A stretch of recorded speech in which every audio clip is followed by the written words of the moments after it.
Hello everyone. So in the last class we have discussed about critical flows. Okay.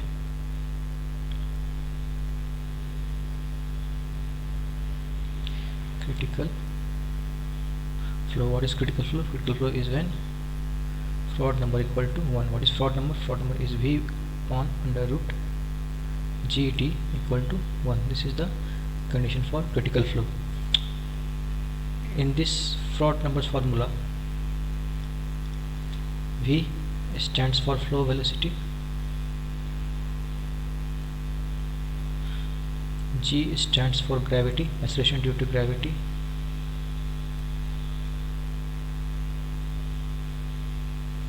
and D hydraulic depth. What is hydraulic depth? Hydraulic depth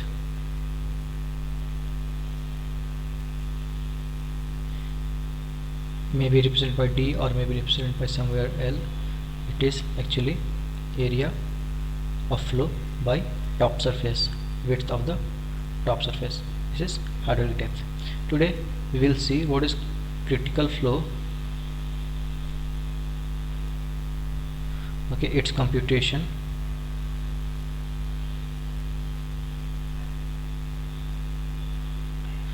and different conditions. Okay, so let's start the video. So we know that for a critical flow we have V upon under root GD equal to 1, which is float number. So we can conclude that V square equal to GD, where D is the hydraulic depth, V is the flow velocity. Okay, this V can be written as Q upon A. So V is equal to Q square by A square equal to G into, and D can be written as area by top surface. So area upon D. So we get here a condition which is Q square upon G equal to AQ upon T, top surface. This is the condition for critical flow. Means Q square by G equal to AQ by T, or it can also be written as Q square T upon GAQ equal to 1. This is the condition that we obtain, which is the relation between Q is the discharge, T is the top surface, G is the due to gravity, and A is the area of the flow. Okay. Sorry. So we have obtained condition for critical flow in terms of discharge and everything, which is, first of all, which is float number equal to 1. This implies V by under root GT equal to 1, and using this relation we have obtained a different relation, Q square T upon GAQ equal to 1. We will see how this relation is applicable in different channels. Okay, so there is another definition, which is critical slope. What is critical slope? Actually,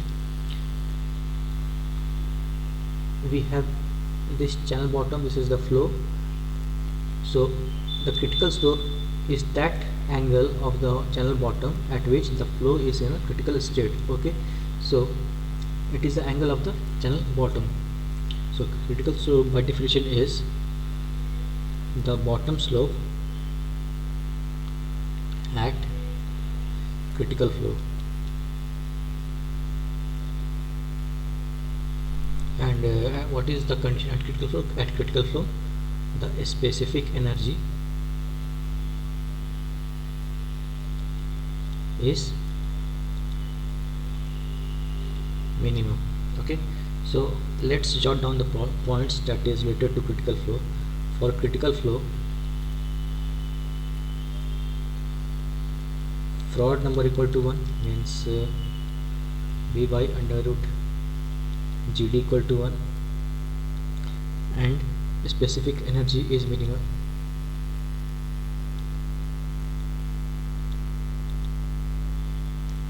and when a specific energy is minimum, we have discharge is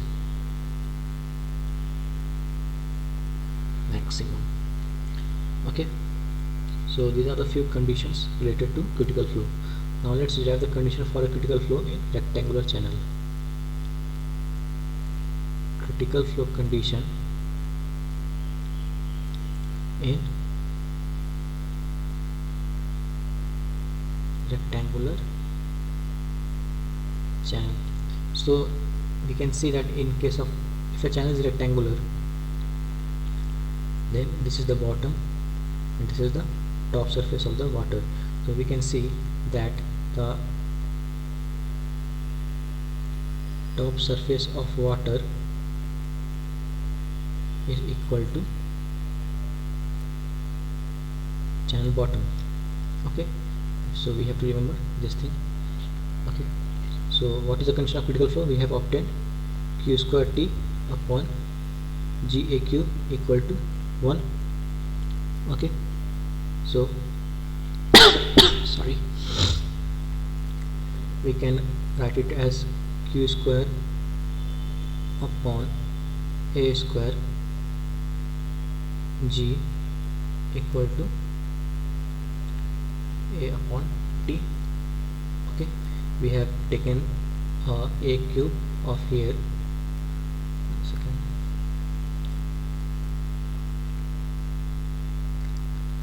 A cube of here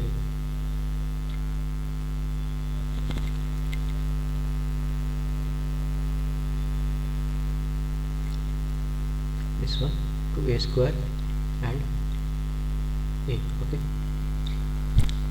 so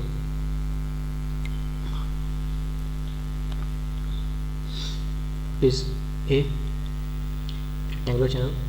The area of the flow is depth of the flow and bottom width. So A equal to B into YC. Why YC? Because we are obtaining condition for critical flow, so the depth will be a critical depth. Okay, and what is the top surface? Top surface is equal to B. So we can write Q square upon A square G equal to A upon T. Q square, what is A square? B into B square into YC square into G equal to, what is the area? Again B into YC, and the top surface it is B. So this B gets cancelled. Okay, and this Q square upon B square can be termed as small q. What is small q? Small q is discharge per unit width. Okay, so Q by B can be written as Q.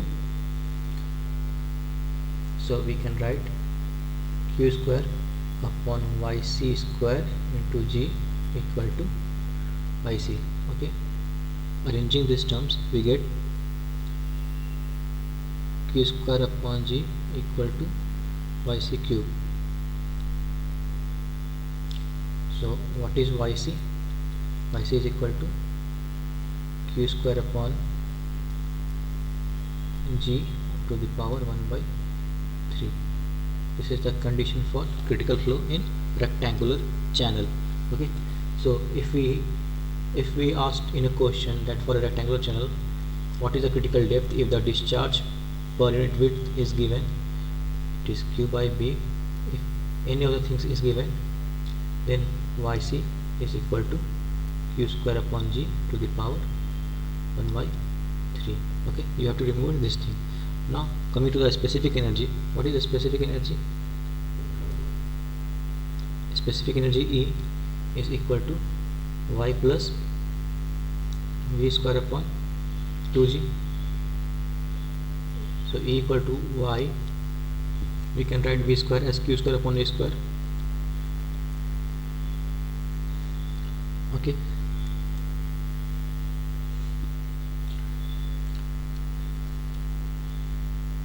what is A square? Is 2G V square into YC square. Again here the term comes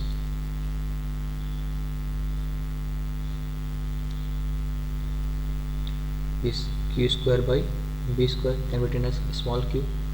So E equal to y plus q square by 2g upon yc square. So E equal to y plus q square upon 2g y square. At critical depth, this depth is yc. Okay. Now if we arrange this term in terms of q, we will get q equal to 2g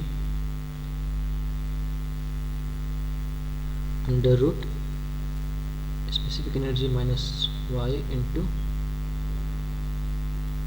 y square.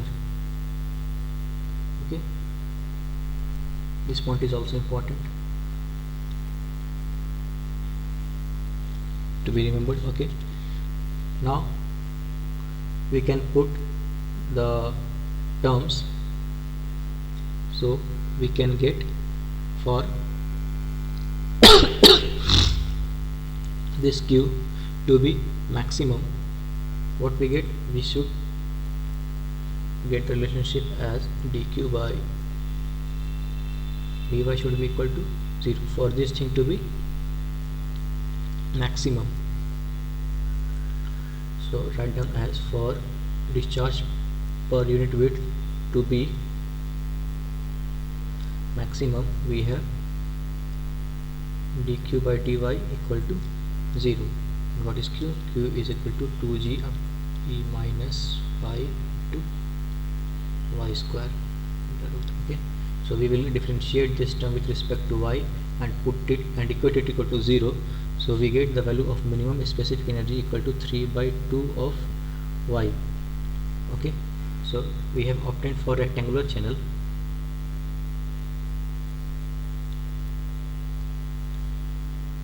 condition for critical flow. First condition was yc equal to q square upon g to the power 1 by 3, and second one is the specific energy at critical depth is equal to 3 by 2 times of critical depth.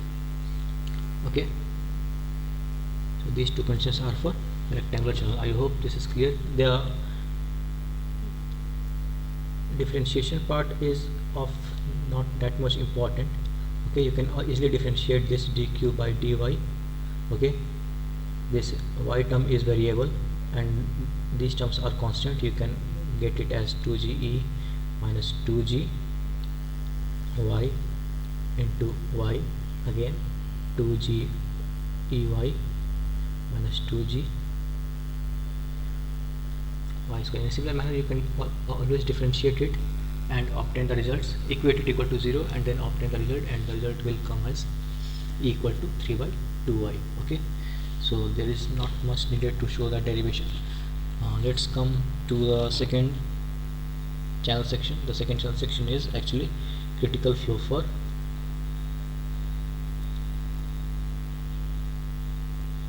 triangular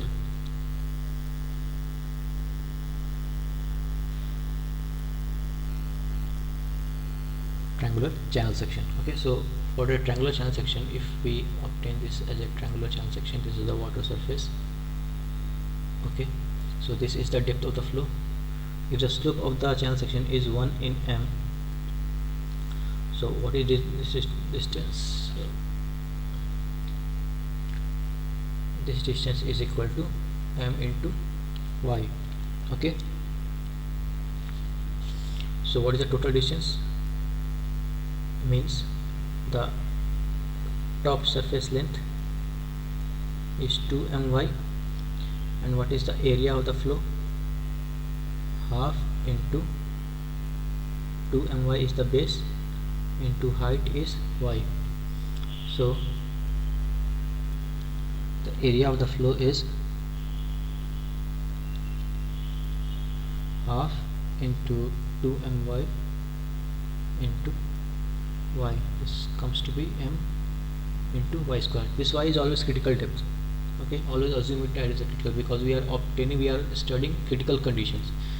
Okay, so this is y is not a general depth, it is always a critical one. Okay, and top surface top surface width is T equal to my plus my 2my. Okay, we will use these two terms in computation. So what is the condition of critical flow?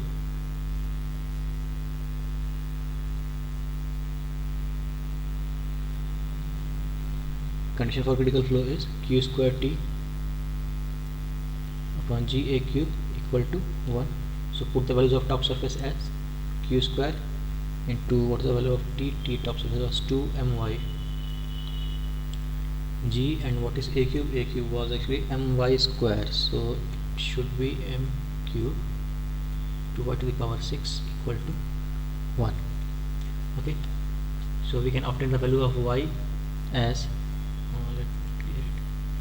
y is obtained as 2q square upon g m square to the power 1 by 5.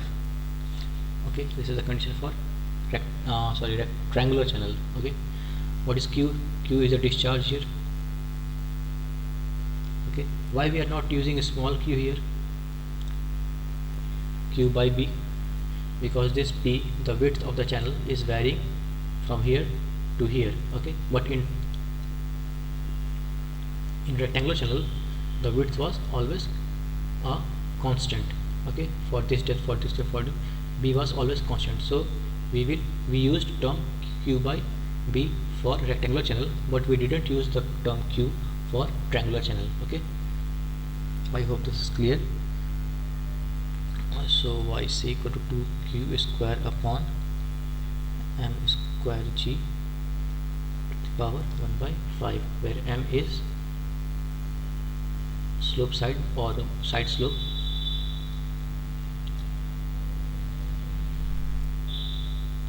of channel, q is the discharge, okay, and yc is always the critical depth. Okay, sorry. Now specific energy E, we always know what is y plus v square upon 2g. This we can written as E equal to y plus q square upon 2g a square. Then again put the value of y critical depth that we have obtained earlier as 2q square upon m square g to the power 1 by 5. We obtain E equal to 5 by 4 of yc.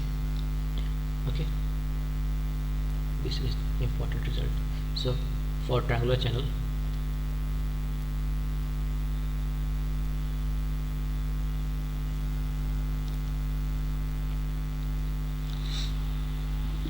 what are the condition?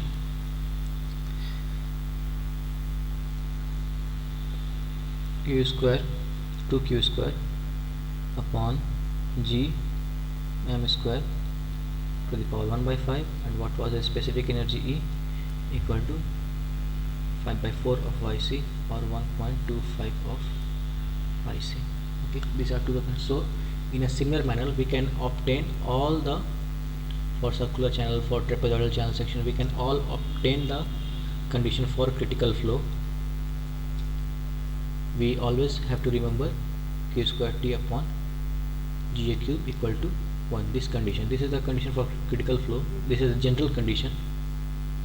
Okay, and we can variate this T and variate this area of flow for different channel sections, and then we can obtain a specific condition for this circular or maybe trapezoidal or any kind of channel section. Okay, so this was a procedure to obtain. Okay, the last term here we have to study is section factor.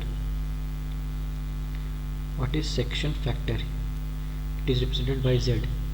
Okay, section factor is nothing but related to the shape of the channel. Okay, so it is a area of the flow under root A by top surface. Okay, this is the channel section. Now for at critical flow,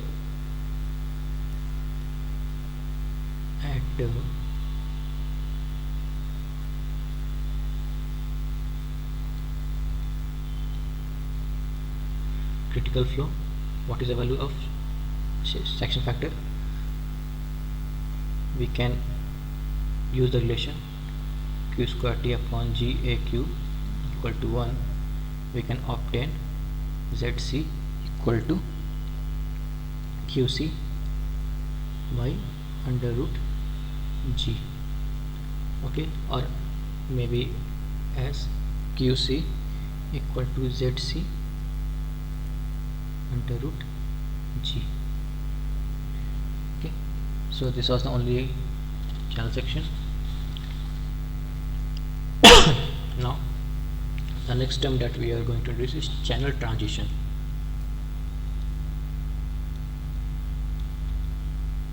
Okay, what is channel transition? Transition of channel is nothing but when a flow takes place through a channel, then at suddenly space the cross section, width, depth, slope, or anything of the channel just changes. Okay, so the change taking place over here, so this is actually termed as transition of the channel. Okay, the channel gets changed, so transition may be any of the kinds. Okay, the flow is taking place over here, so the channel suddenly expands over here. The width of the channel here was only this much and it suddenly expands to this. So this is an example of channel transition, and it is a what kind of transition? It is a sudden transition. Okay, sudden, and what is it? Is expansion, sudden expansion of the channel. Okay, in a similar manner, if the water is flowing through this channel and the cross section shrinks over here, then this channel, the flow depth was or width was this much and it drops to this much. So this is, and this is always a sudden, so it is a sudden, the channel contracted, so it is a sudden contraction. Okay, see, in a similar manner we can see the channel transition as gradual contraction or sorry. Okay, so if channel goes like this, the flow is taking place over here, then it is not a sudden transition. Okay, we can see that it is not changing abruptly or suddenly, so it is a gradual kind of gradual contraction, because it is getting contracted. The depth was this much and again it shrinks to this much. Another example is gradual expansion. Okay, the depth over here was again changes from here, and it is, that change is gradual, not sudden. Okay, so it is gradual expansion. Okay, there may be another kind of transition. Suppose a flow is taking place over like this. Okay, and a hump gets created over here. So the flow was taking like this and suddenly the hump interrupted the flow and the flow changes like this. So this is actually a hump, and this is actually a case of hydraulic jump. So we have another chapter of this one. This is hydraulic jump. So we have another chapter of this. We will study it in details in later. Okay, so today we have obtained conditions for critical flow, which is q square t upon GAQ equal to 1, and saw it that how this relation can be used for rectangular channel section or triangular channel section. Okay, for rectangular channel section,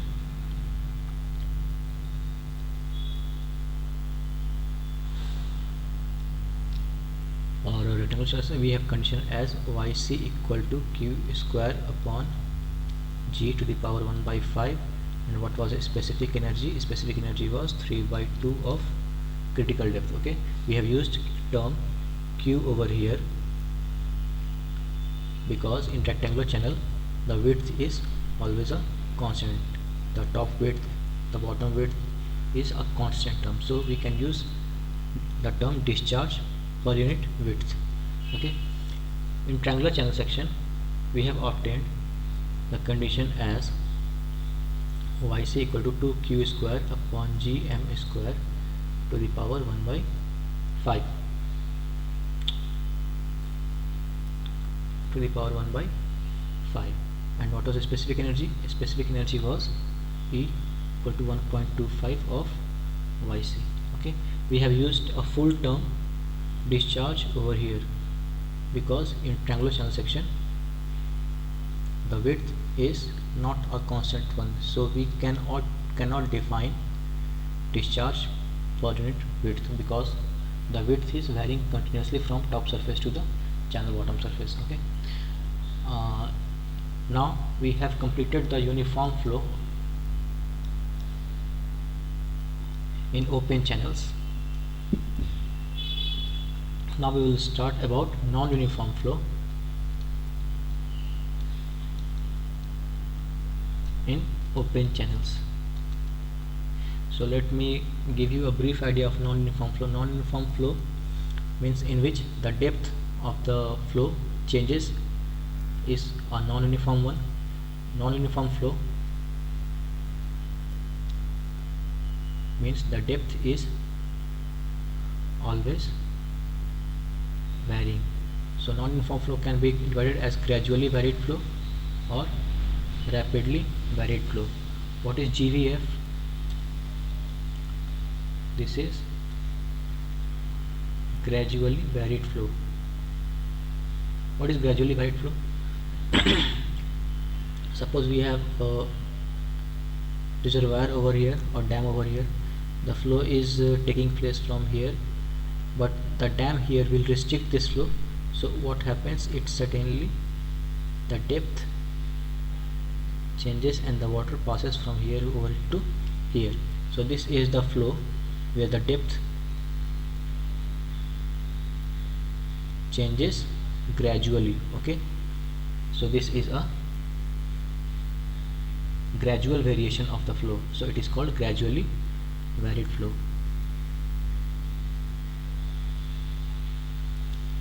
Okay, but suppose big rock is present over somewhere, the flow is taking place over here, and this flow suddenly jumps over here. So there, this was the depth of the flow and it suddenly changes, so it is an example of rapidly varied flow. Okay, so this was the basic idea for non-uniform flow. Okay, we will see it in details in the upcoming lectures. Okay, so this was all for now. Thank you.